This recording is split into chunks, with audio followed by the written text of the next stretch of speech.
If you happen to visit some countries in Africa, you might not be willing to visit again because the environment is not appealing. This is because the governments of those countries have not invested in good waste management. Walking through the marketplaces, streets, or even major roads in the capital city, you might be appalled by the dirty environment filled with organic and inorganic waste. While some governments are not doing anything about it, there are others who are not just concerned, but have also taken actions to ensure that waste in the cities and even the rural areas in the country are properly taken care of. One such leader that has committed to proper waste management in his country is Captain Traore, Africa's youngest president. Recently, President Ibrahim Traore purchased lots of vehicles and other containers for waste management in Burkina Faso.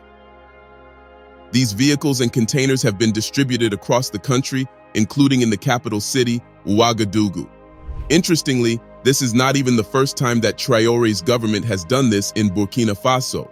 This is making it the second time that his government is investing heavily on waste management, and this time he has bought more vehicles, equipment, and materials needed to properly manage waste and keep the environment clean. The first investment in waste management in Burkina Faso was made in August 2023, exactly a year ago. The Burkinabe Ministry of Urban Planning has announced that it gives its support to the municipality of Ouagadougou. This was announced on August 13, 2024, by the Minister of Urban Planning and Housing, Yakuba Dai, who preceded the official handover ceremony. He handed over a batch of equipment to the municipality of Ouagadougou, consisting of dumpsters, loading shovels, and dump trucks, all of which amounted to 230 million CFA franc. All of this was handed over to the president of the special delegation of the municipality of Ouagadougou, Maurice Konate. Speaking at the ceremony, the president of the speaking delegation stated that the equipment are important materials that will strengthen the operational capacity of the municipality and allow it to better meet the demands of efficient and sustainable waste management. He went on to appreciate the precious help of the Ministry of Urban Planning and Housing in purchasing the waste management equipment and materials.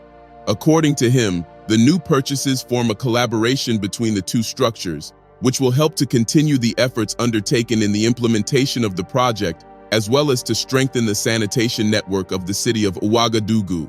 The minister in charge of urban planning and housing called for good use of the equipment and assured the availability of his department for the coordination and organization of operations in the city of Ouagadougou.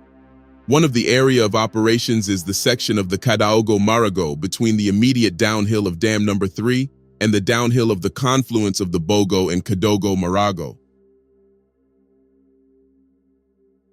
Ibrahim Traore's investment in waste management in Burkina Faso is applaudable and is a testament to his commitment to developing the nation of Burkina Faso.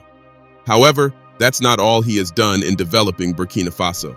Aside from investing in waste management, Traore has also invested heavily in the agricultural sector of Burkina Faso. If you are not aware, Traore is very passionate about Burkina Faso achieving good self-sufficiency, which means a state whereby a country does not depend on imports to feed, but grows all its foods within the country. This passion and vision was no doubt gotten from Thomas Sankara, who in the short time he was in power, launched several aggressive programs to enable Burkina Faso achieve food sufficiency. He undertook a form of land redistribution, encouraging rural subsistence and the growth of local rice, maize, and millet. For Sankara, eating imported rice, maize, and millet was a form of imperialism. And guess what? To the amazement of the world, Sankara's work paid off. By 1987, production of cereals in Burkina Faso had risen to 1.6 billion tons, leading Jean Ziegler, then UN Special Rapporteur for the Right to Food, to declare, "Thomas Sankara has conquered hunger. It has meant that Burkina Faso, in 4 years, has become food self-sufficient." The interesting thing is that Thomas Sankara achieved food self-sufficiency for Burkina Faso without the help of any foreign government. Just like Thomas Sankara, Captain Traore has also undertaken several agricultural programs to achieve his vision of food self-sufficiency for Burkina Faso. As a matter of fact, part of Traore's goal for the year 2024 is to achieve food self-sufficiency, And to achieve this, his administration has gone all out on two major agricultural programs launched in 2023 called Operation Agro-Pastoral Offensive and the Presidential Initiative for Food Self-Sufficiency. In February 2024, Traore's administration launched an African Development Bank-supported project to bolster food security in the country against the impacts of Russia's invasion of Ukraine. Called the Emergency Project for Increasing Agricultural Production in Burkina Faso, the African Development Bank Group provided 38.4 million euros to help achieve the project.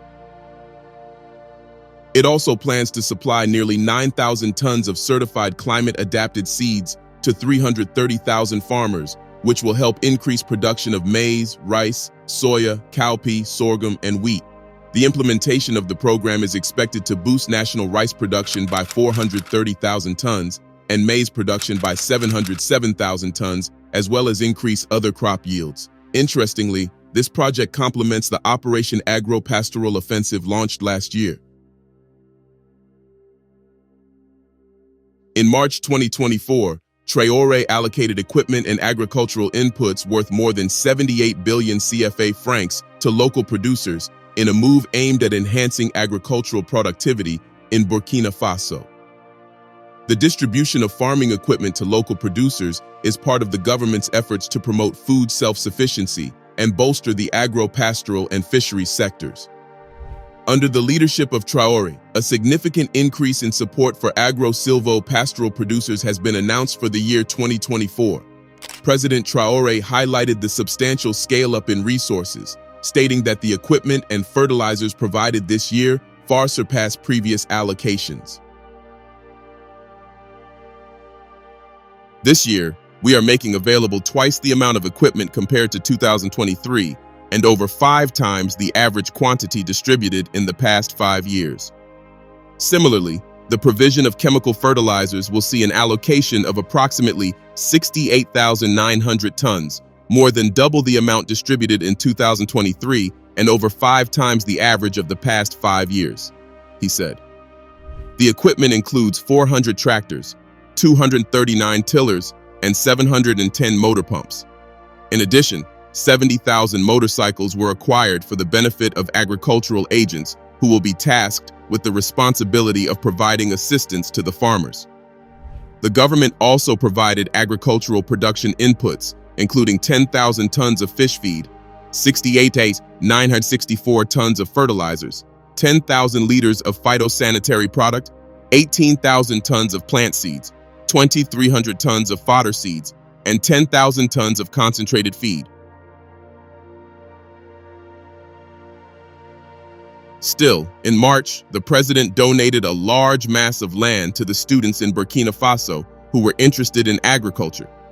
The aim of this objective was to empower the students to plant and sell crops, thereby generating a source of income for themselves. According to the reports, each of the students was granted 2 hectares of land on which they could farm. And after some time, he paid a visit to the agricultural farms located in Bagra, situated in the eastern central part of Burkina Faso. The aim of this visit was to observe and evaluate the progress of the agricultural students who are currently undergoing training at these farms. During his visit, Traore was given a tour of the farm, and he witnessed firsthand the various agricultural practices and procedures taught and implemented by the students. Traore showed his excitement at the level of dedication and commitment displayed by the students and commended them for their efforts in contributing to the agricultural sector of the country. He went further to express his satisfaction with the progress made by the students and assured them of the government's commitment to supporting the agricultural sector. President Traore has also invested in the Burkinabe transport sector. In a bid to modernize the transport sector, Captain Traore bought several electric buses from China, known for their comfort and stability. From all these, we can see that unlike some African presidents who have been in power for ages, Captain Traore is hard at work ensuring that Burkina Faso is not just safe, but also is developing. The question is how many African presidents are doing this? The only thing we hear in some countries is how the governments just purchased luxury vehicles for government officials, presidential jet for the president, or how the government made irrelevant expenditures on things that won't benefit the people. Every African president ought to learn for Captain Traore and follow his footsteps. What are your thoughts? Let us know in the comments section below. Don't forget to like, subscribe, and share this video.